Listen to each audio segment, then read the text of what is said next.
Bright Tuty. Every student matters.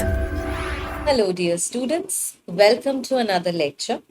Now, in this lecture, I'm going to teach you the ways and the most appropriate method of attempting Section A and to ensure that you score full marks in your Section A. When it comes to Nagaland board, the questions that you are expected to get in your paper might carry different types of questions following them.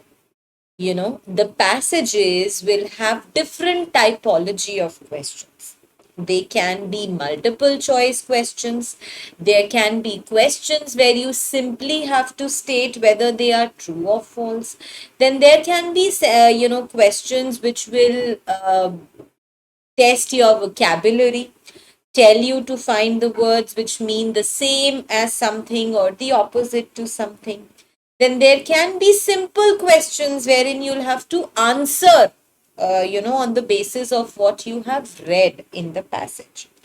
So the type of questions may vary, but there is one, core thing that you need to keep in mind when attempting your section A, that is to read it properly. The reason why section A is known as section A reading and these passages are known as comprehension passages is because you are expected to comprehend them. You are expected to read them and understand them. There might be a lot of words that you may come across, the meanings of which would be unknown to you. Obviously, we do not have the possibility of carrying a dictionary with us, right? But in that case, and a piece of advice that you always need to adhere to is to refer to their contextual meaning. Whatever difficult words you come across in the passage will be used in context. So, when you read the line in which those difficult words are used, that will give you a slight idea as to what and in what sense those words have been used.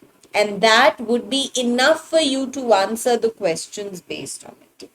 Also, please remember, whenever you get those questions in which you are supposed to answer the questions on the basis of your reading of the passage, never copy anything from the text. Copying something from the text, writing it as it is something that does not leave a very good impression onto your examiners, because comprehension passages are to be understood first and answered later on. So if you answer them without having understood them, then the entire purpose is going to go in vain. So, dear students, I shall take up 3 comprehension passages in my video. The purpose behind the same is to make you all understand how can the different type of questions come up in your papers and what is the way of answering them in the most appropriate manner. All right.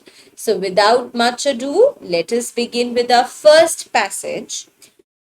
Now, this passage, now as the name, or as I can say the first word in the passage itself tells us, this is about April Fool's Day.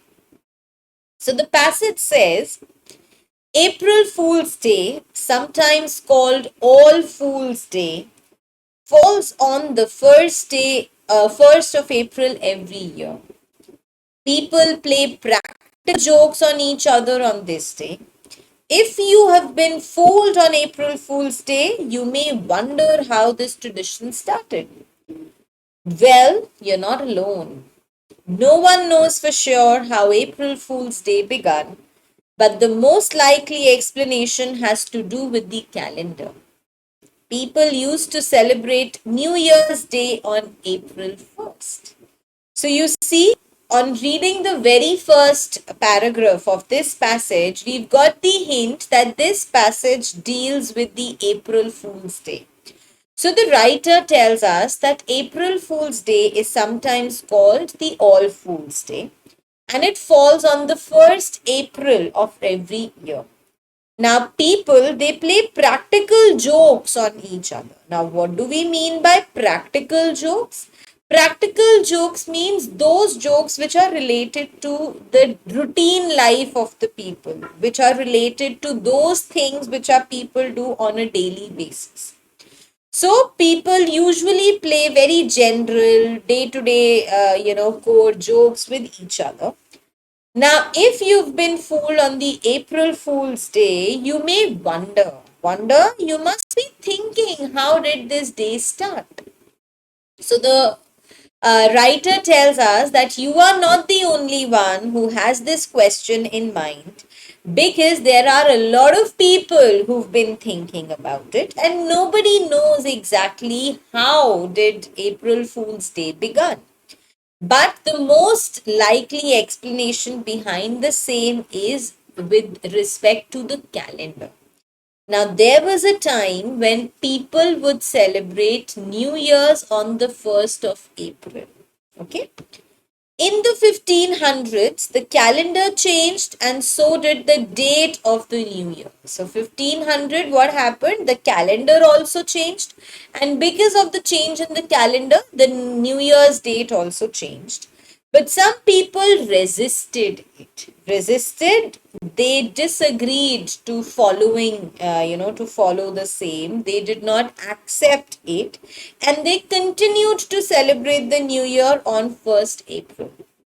These people were called the April Fools. Who? Those who continued to celebrate New Year's on the 1st of April were those who were called April Fools. People following the new calendar played tricks on the April Fools. So those people who who would not follow the new calendar, they were played tricks on and they were called the April Fools, as I told you. Now in France, April Fools were referred to as Poisson d'Avril, which means April fish. Now, why were the people in France known as April fish? This was because people thought fish were easy to catch using a bait on a hook. So people believed that if they are going to go for fishing with a bait on the hook. Now, what is a bait? Bait is something that is used by the people to trap somebody or something.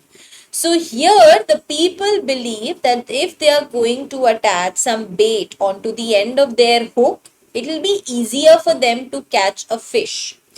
And such people who believed in this ideology were called as April fish. And the children would tag a paper fish on person's back to mark them as April Fools. And what did the children do? The children would make a paper fish and would put them on their back in order to highlight them as April Fools. When the person discovers the tag, the prankster would yell Poisson d'Avril. And when the person on whose back that paper fish was put, when that person discovered the tag, the other people or the prankster, the children who played prank on them would scream Poisson d'Avril, that means April fish. Some of the most successful pranks or practical jokes were by the media. So, media also played pranks on the people. For example, instance means example. A BBC television program ran a famous hoax in 1957. Hoax, something fake, a fake telecast was run on the television, in which the Italians were shown harvesting spaghetti from the trees. Now, spaghetti is the after result of something. You do not harvest spaghetti, neither does spaghetti grow on trees. So, some people, some Italians were seen cultivating spaghetti from the trees. After that telecast, a large number of people contacted the BBC wanting to know how to cultivate spaghetti. trees. So they wanted to know how to cultivate spaghetti on the trees. Not everyone is convinced that this is actually how the tradition of April Fool's Day began. Many people attribute different stories to the tradition. So the writer says that not everyone has accepted or is convinced with this, with the history of April Fools that I have just told.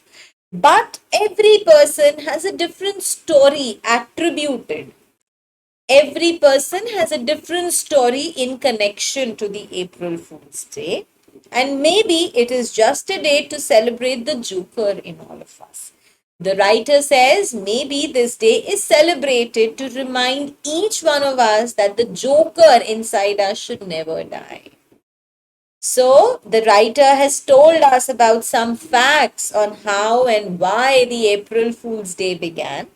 Let us now look at the questions which are connected with it. So, you saw yourself, and I was reading this passage to you. I understood what the passage wished to tell me, and side by side, I underlined all the difficult words or the important points that I came across. Right? So, this is how you're supposed to do. Now, the first question. In the 1500s, who were the people who were given the name April Fools? As it is written in the very first paragraph. You see?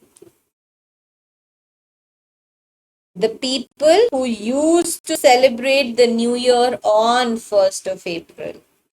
But we are not going to copy it as it is, as I told you already. So, those people who would celebrate New Year on 1st April were called the April Fools. So, those people who would celebrate the New Year on 1 April were called April Fools. In France, what did children do on 1st April? We have read, remember, Avril de Poisson or April Fish? So the children would put a paper fish on the back of those people who believed that it was easier to catch a fish using a bait. So those people who believed it was easy to catch a fish using a bait, those people were tagged with a paper fish. And this is what the kids would do. How did the BBC's spaghetti documentary affect people? So the spaghetti documentary, which was put on air by BBC, it affected the people. How? We have read that a large number of people started contacting BBC wanting to know how to cultivate spaghetti on trees. Okay. What is the author's purpose for writing this article? Why do you think the author has written this article? To let the readers know about the history of April Fool's Day. So he simply intended to tell the readers about something related to the history of April Fool's Day. Match the following. So you see, we have right now, there were two types of questions we've answered. The simple question answer type, and then there was a multiple choice question as well. Now is the third type of question wherein you have to match the words to their meanings.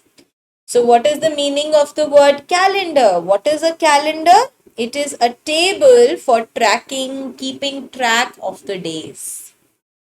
Tradition, what is tradition? A custom or a practice which is followed by people.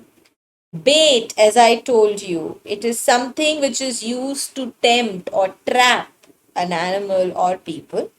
And resist is to refuse to accept something. Now, the next typology of question, just see. You have to fill in the blanks. Completion of the sentences are also there.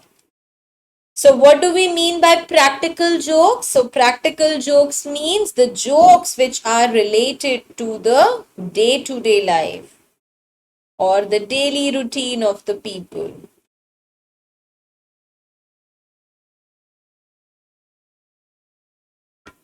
Okay. Two changes that happened in 1500. What two things changed in 1500? One, the calendar changed, and the new year date changed. These two changes took place in 1500.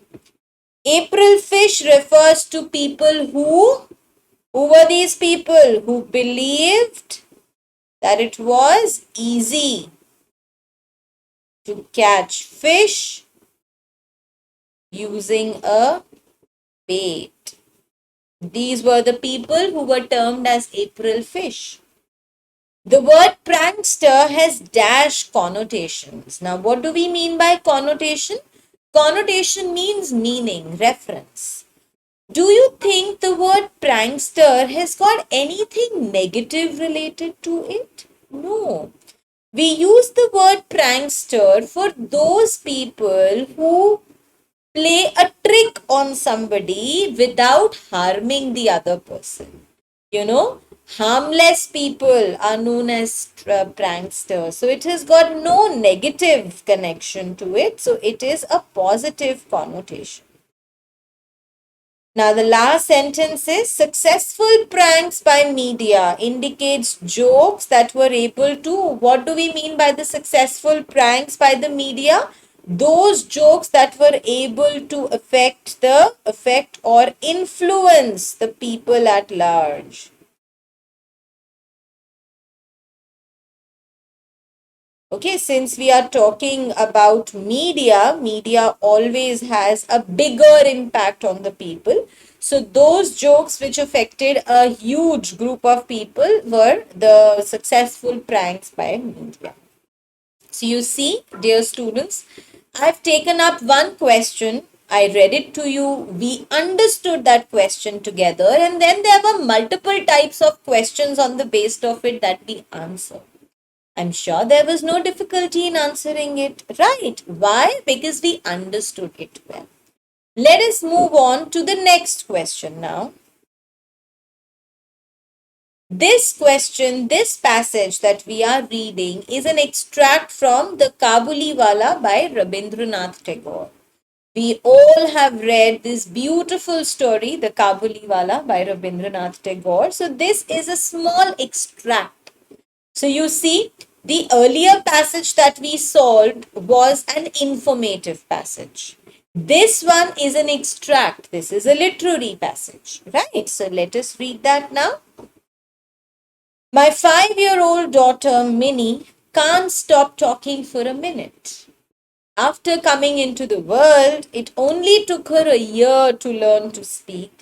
And ever since, she has not wasted a minute of her waking hours by keeping silent. Her mother often scolds her and makes her shut up, but I can't do that. When Minnie is quiet, it is so unnatural that I cannot bear it. So her conversations with me proceed with great gusto. So this passage that we are reading, the narrator, the speaker of this passage is Minnie's father. We are going to read that further. So Minnie's father is telling us that his daughter, who was 5 years of age at that time when this portion of the story was written, she cannot stop talking for a minute. He says that after she was born, she took an year to learn speaking. And since then, she has not wasted her waking hours by keeping quiet. If she's awake, there is no way you can make her keep quiet. He also tells us that her mother often scolds Minnie. She tells her to shut up, to not to speak. But the father says that I cannot do that. When Minnie is quiet for the father, it is very unnatural. He does not like that feeling at all. It is very difficult for him to bear, to tolerate it. And therefore, the conversation that the father and Minnie have that always continues with great gusto. Gusto, a lot of energy and enthusiasm can be seen in their conversation. One morning, as I was starting the 17th chapter of my novel, Minnie came up to me and said, Father, Ramdayal, the gatekeeper, calls a cow a kawa instead of a cock.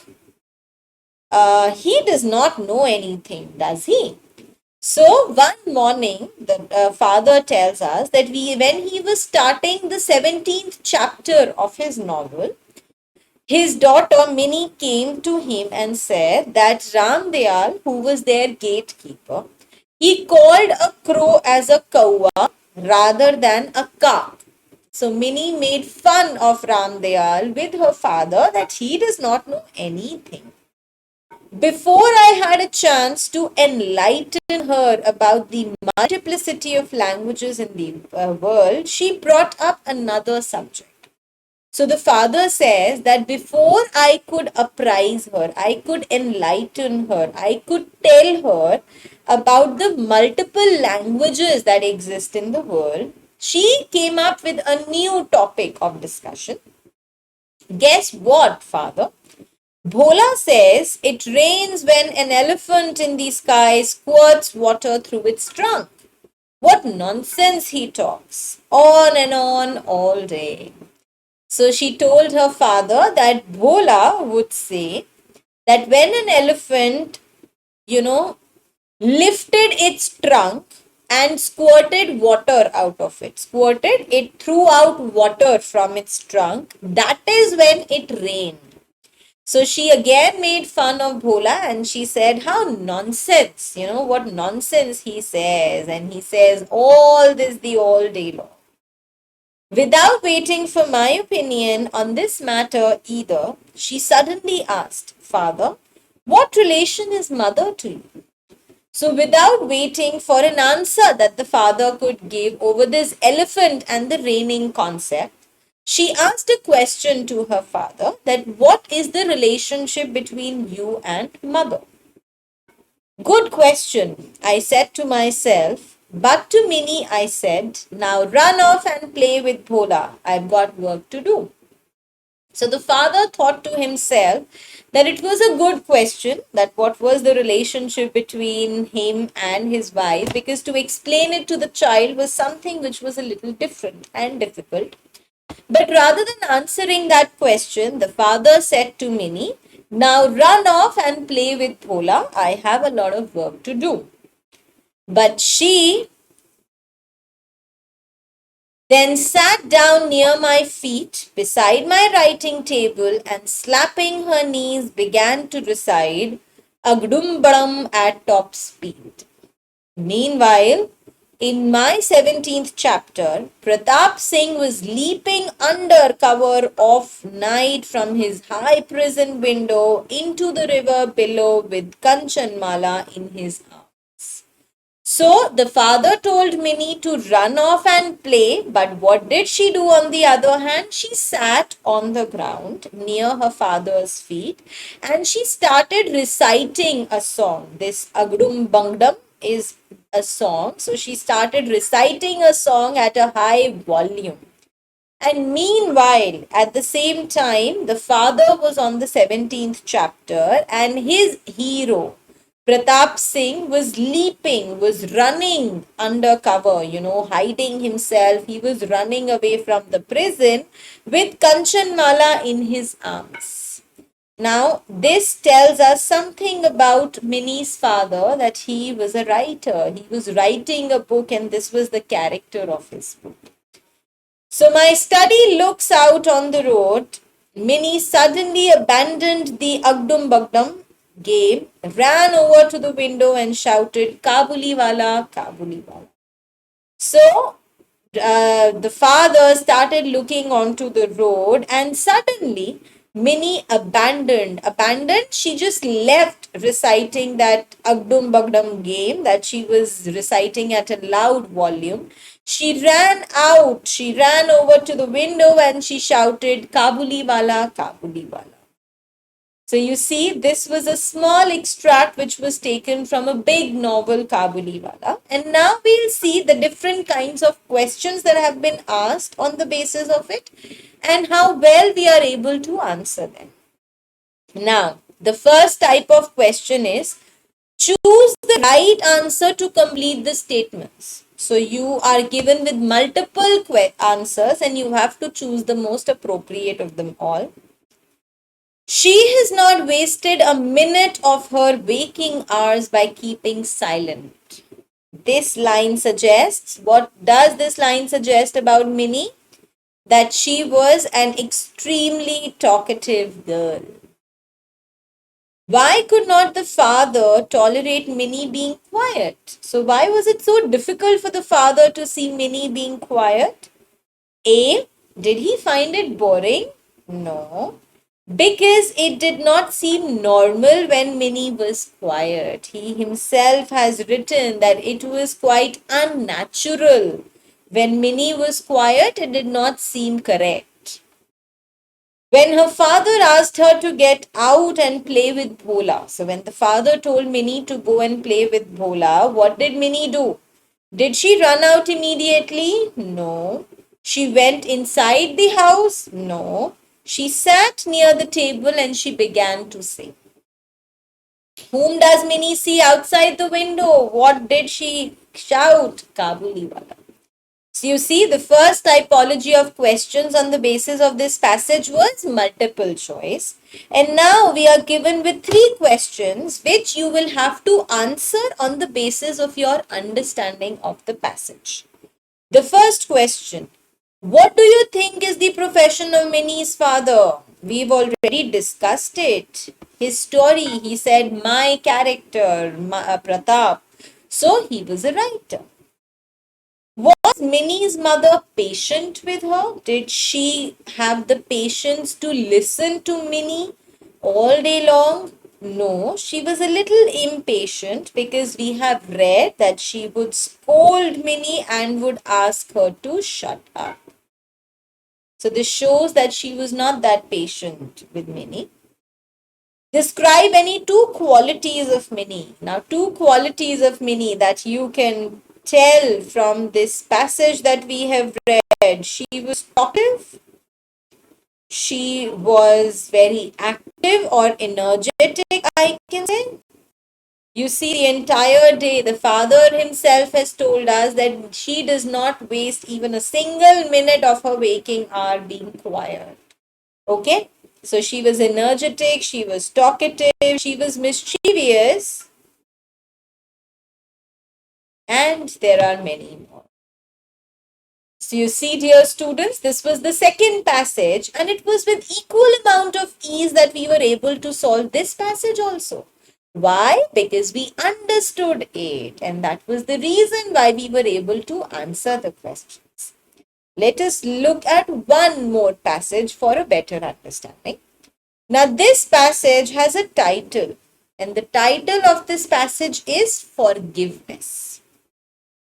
Just the way Kabuliwala, the passage that we read prior to this, was taken up from the novel Kabuliwala, this passage that we are going to read is taken from the Bible. As you can see at the end of your screen, this passage is adapted from Bible. We all know that Bible is a religious book, so this is extracted from there. So let us start reading. So long ago, 2 brothers lived in a village. Their father was a rich farmer. They had many servants. The boys had everything they needed and much more. So there were 2 boys who lived in a village. Their father was very rich. He was a farmer. They had many servants and they had everything that they needed. Soon, the younger of the 2 brothers became bored with the country life. He wanted to do something different. He felt he was missing out on the real joys of life. So what happened? The younger brother, he felt that he was bored in the country in which he lived and he wanted to do something different. He thought that he was missing out on the real joy of life. So he said to his father, "Give me my share of the wealth. I want to live my own life." So this son, the youngest son, said to his father that give me my share of money, the wealth that you have, because I want to live my own life. This saddened his father immensely. Saddened, we all know this made the father sad immensely. He was very, very sad. He knew that he could not keep his son from leaving. So he knew that he could not control or stop his son from leaving. So he gave him his share of the wealth. Be careful and use what I have given you carefully and wisely, advised the father. So the father advised his son that whatever I have given to you, please remember that you have to use it in a very wise, in a very intelligent manner. The younger son moved to a far off land. The only thing he had in his mind was pleasure and enjoyment. All day long he would make merry. While he was doing this, he had many friends. They would be with him morning, noon, and night. He was sure that these people were his true friends and they would do anything for him. So the younger son took the money and moved to a far off land, to a land which was very far away from the place he was living. And the only thing that he had in his mind was to enjoy himself and to have fun. And all day long he did nothing but make merry. Making merry, he just had fun. He just enjoyed himself. While he was doing this, there were a lot of friends that he had. These friends would stay with him the whole day, morning, noon, evening. And the son, this youngest son, was sure that these people were his true friends and would always stay by his side. As the days went by, his funds started drying up. Drying up means his funds means the money that he had that began to get lesser and lesser. He soon became penniless. Penniless, he did not even have a penny left. And simultaneously, his friends disappeared too. Simultaneously, at the same time, his friends also started leaving him. And soon he found himself alone and helpless. A person from whom he had borrowed money gave him a job. His duty was to feed the animals on the farm and to clean the sheep's pen. He no longer dined on fine food. He lived in the servants' quarter. As he lay awake at night, he thought about his home and his family. Even his father's servants were better off than he was. So, there was a person from whom the son had borrowed money, and that person gave him a job. And what was the job that he had to do? He had to feed the animals on the farm and he had to clean the sheep's pen. Pen, the area, the fenced area within which the sheep lived. So he had to clean that area and he had to feed the animals. He was no longer able to feed himself or to give himself the fine food that he would eat earlier. He lived in the servants' quarter.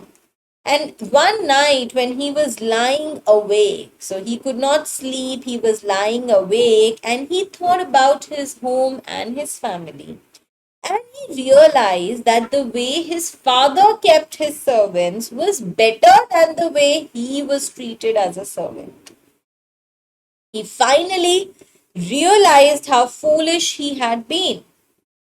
He said to himself, I will go back to my father and ask for forgiveness. I wonder if he will accept my apology. So he finally realized his mistake. He realized he was wrong. He decided that he will go back to his father and will ask his father to forgive him for his mistakes. He was wondering, he was thinking if his father would accept his sorry or not. His father would look out for his son every day. He longed for him to return and be a part of the family again.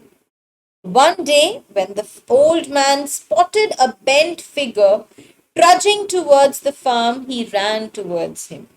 He knew it was his son.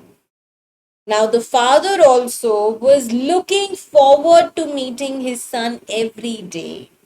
He longed, he had this desire in him for, he was waiting for his son to return and to become a part of the family again.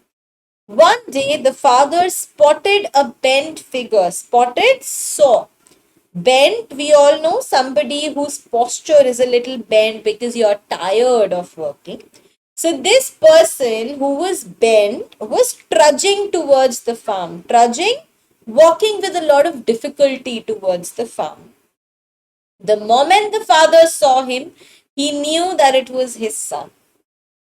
Father, I have done something very wrong. I have hurt you. Will you please forgive me? Stammered the boy.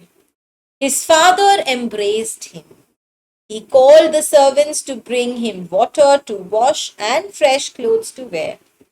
Then he invited friends and neighbors for a grand celebration. So the boy said to his father that, Father, I have done something very wrong. Will you please forgive me? The boy stammered. He spoke with a lot of difficulty. The father embraced him. The father hugged him and loved him and welcomed him. He called the servants to bring some fresh water and fresh clothes for him to change. And then he invited all his friends and neighbors for a very big celebration. When the elder son saw the merrymaking, the party, the feast that the father was giving, he asked what they were celebrating. When he learned that it was in honor of his younger brother's return, he was very upset. So when the elder son, when he got to know that it was because the younger brother had returned, he was very, very unhappy with that. He spoke angrily to his father. I have been with you all these years and worked hard. You have never given me such a lavish party. Yet, when this spendthrift son of yours returns, there is a great celebration. So the elder son was very unhappy. He said to his father in an angry manner that I have been living with you for so many years. I have worked so hard, but you have never given me such a lavish, such a grand party in my honor. And now, when this spendthrift son of yours, spendthrift, somebody who spends a lot, unthinkably, unnecessarily, we use the adjective spendthrift for that person. So the elder son said that your son, who is such a spendthrift, now that he has returned, you are giving a celebration in honor of him. My son, everything I have has always been yours, replied the father. Your brother did not lead a good life. Today he is sorry and returned. We are a family. Let us forgive and forget. So the father said to the elder son that whatever I have is yours. It has always been yours. Your brother, on the other hand, has not led a happy life. And now he is sorry for the errors that he's made and he has returned. And being a family, it is our duty to forgive and forget each other. So you see, dear students, this also is an extract that is taken from the Bible. Now let us look at the different kinds of questions that are asked from this passage. The first question says, answer the questions on the basis of your understanding of the passage. Why did the younger brother ask for his share of his father's wealth? So why did the younger brother want his share from his father's wealth? Because he found his country life to be boring and he wanted to enjoy his life. So he decided to go to a far off place and make merry. He just wanted to have a loving life. How did the son realize his mistake? The son realized his mistake when he had no money, he had no friends, he was alone, he was helpless, and the work that he did with the farmer, the treatment that he got there was even worse than the way his father treated his servants. So that is when he realized his mistake. What were the reactions of the father and the older son to the return of the younger brother? The father welcomed the son with open arms. He was very happy. He embraced his son. On the other hand, the older son was angry because he had never been given such a lavish party. Okay, now the second type of question that we have on the basis of the passage is find words in the story which mean the same as the following. So you have to find words which have the same meanings as given to you below. To speak hesitantly and repeat words or sounds. So what do we mean by speaking hesitantly? The word from the passage that we have read is ring. The second word, wasteful, or one who spends money wastefully, is known as a spendthrift, as I told you. At the same time, again, this is something I have told when I was reading the passage for you, simultaneous, something which takes place at the same time simultaneously. And walking slowly with a lot of difficulty is judging, again from the passage. So you see, my dear students, we did 3 different types of passages. We did all the possible types of questions that can be asked to you, and there was no difficulty altogether that we faced in answering them. Why? Because we were able to comprehend those passages. So this is what you need to keep in mind when attempting your section A. Read and understand the passage well. Underline whatever difficult words or phrases or expressions you come across, and then answer the questions in your own words. So my dear students, I hope that you have a very good idea of how to attempt section A, and scoring section, scoring in your comprehension passages is equally easy. Just read your passages well. So my dear students, I shall pause now and will see you all in the next video. Thank you.